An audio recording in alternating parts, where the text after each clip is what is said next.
Nagendra direct అయినా ఎంపీగానే పోటీ చేసినాడు. కళ్యాణ్ శ్రీహరి గారి కూతురు ఎంపీగా కాంగ్రెస్ పార్టీ ఎంపీగా పోటీ చేసి ప్రచారం చేసి బాహంగా పోస్టర్ వేసుకుని సోషల్ మీడియాలో కూడా ఆయన సొంతంగా ఉన్నటువంటి హ్యాండిల్ ప్రచారం చేసుకున్నాడు.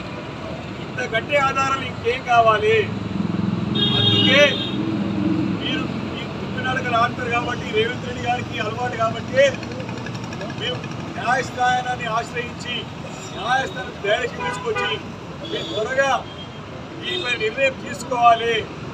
ఏ నిర్ణయమైనా సరే ఆ నిర్ణయానికి కోర్టులో మేము ఖచ్చితంగా తీసుకువెళ్ళి కోర్టులో ఛాలెంజ్ చేసి సరైనటువంటి న్యాయం కోర్టు నుంచి వస్తే నమ్మకం విశ్వాసం మారుతుంది.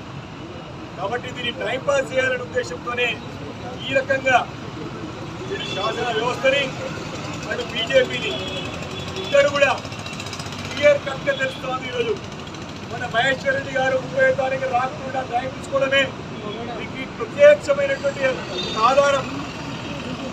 వారికి జరిగినటువంటి సింగరేణి యొక్క ముక్కు కుంభకోణంలో కూడా బీజేపీ పాత్ర క్లియర్ గా కనపడుతుంది. బీజేపీ కాంగ్రెస్ కలిసి రాష్ట్రాన్ని దండుకుంటా ఉన్నారు. ఇది నేను చెప్పే మాట కాదు, సాక్షాత్తు